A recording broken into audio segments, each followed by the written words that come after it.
Hey everyone, I'm recording this on February 22nd, 2026.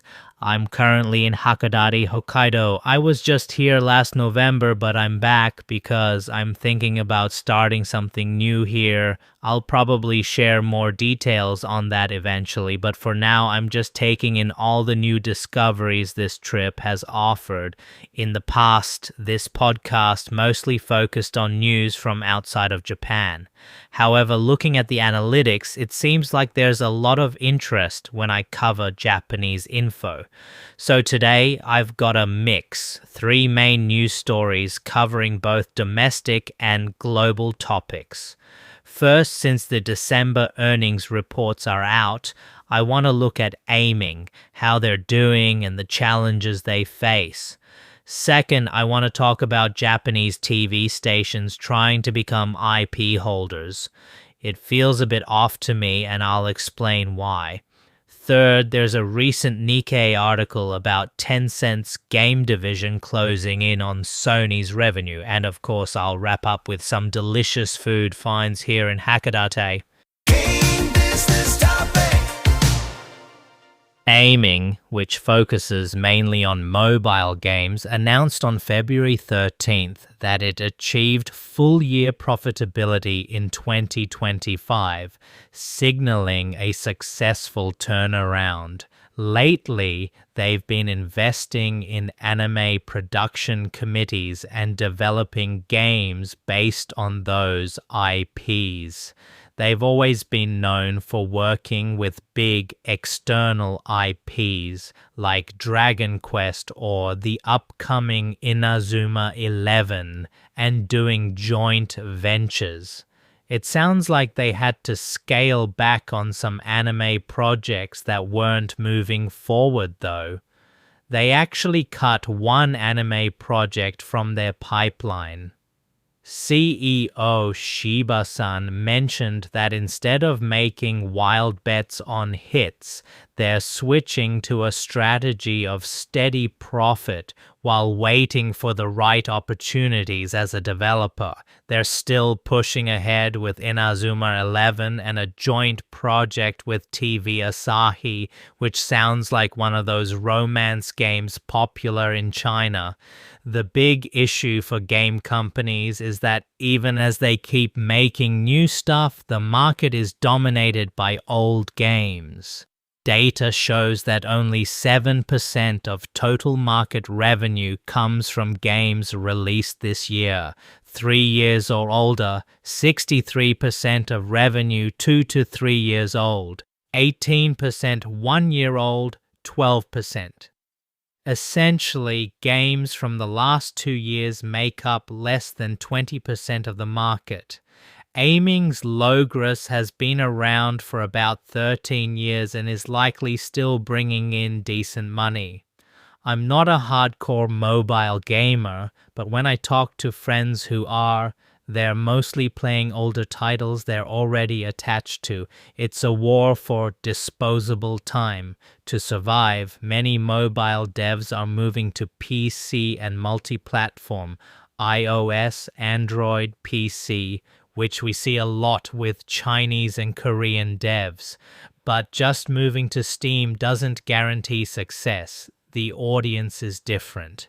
Even if a game does well by indie standards, it might not move the needle for a company that needs 10 or 20 billion yen in revenue. I'm looking out at the ocean in Hakodate right now, and I think of the market like a fishing ground.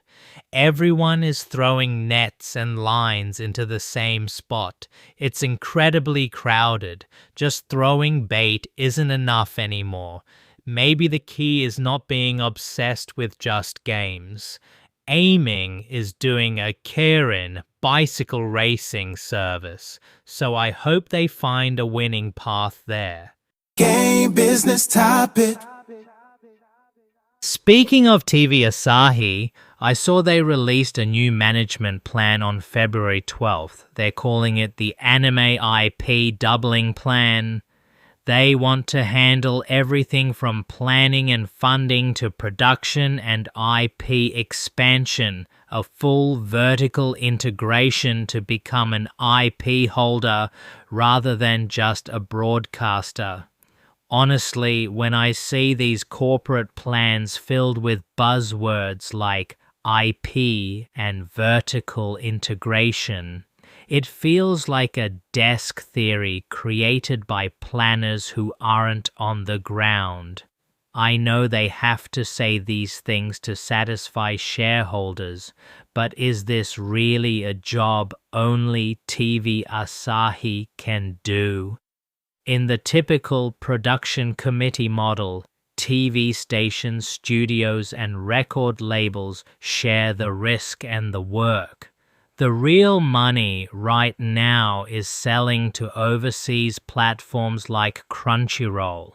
By saying they want to be the IP holder, it feels like TV Asahi is just trying to take the slice of the pie that other companies used to handle. Is that what the world actually needs from a TV station? As Matsushita Konosuke once said, society decides if a business succeeds. I feel like they're losing sight of the essence of business while chasing shareholder approval. TV used to be a platform, but it isn't anymore.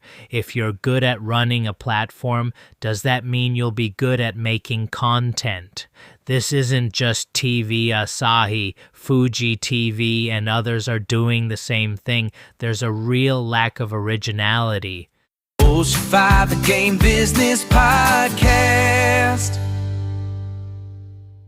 Next, a Japanese newspaper, Nikkei, reported that Tencent's game revenue is now neck and neck with Sony's.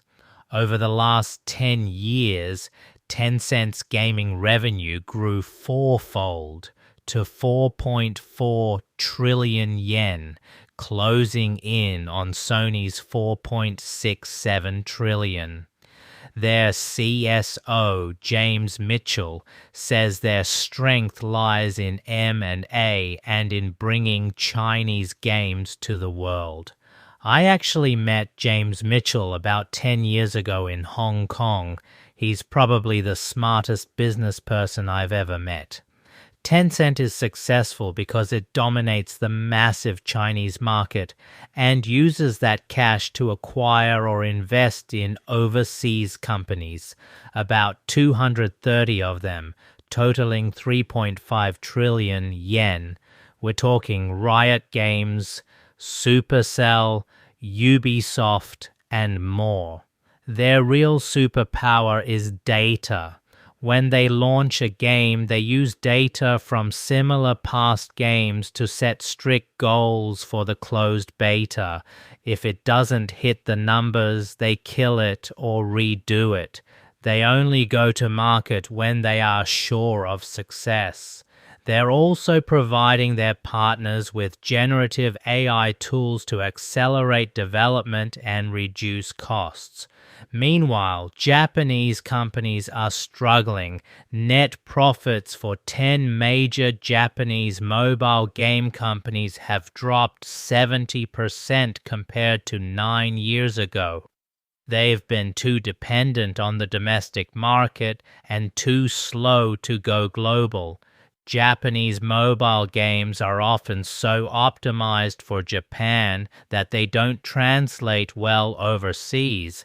We're stuck in the middle. We aren't dominating hyper-casual games, and we aren't quite hitting the high-end, rich graphic global hits like some Chinese or Korean titles.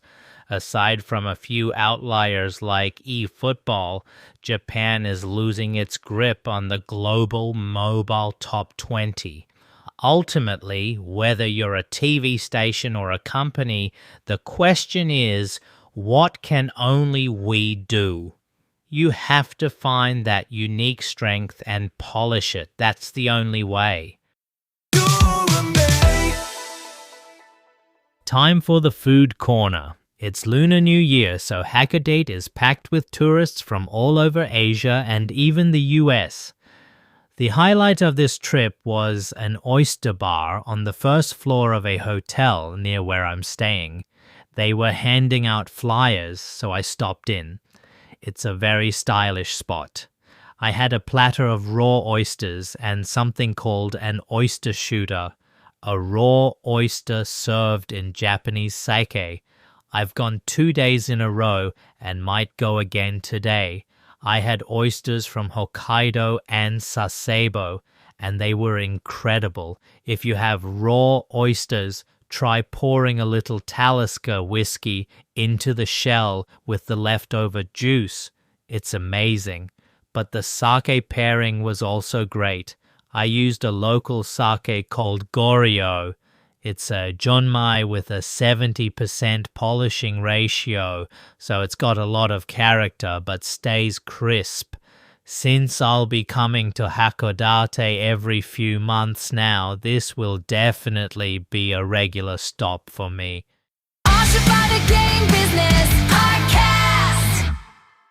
That's it for today.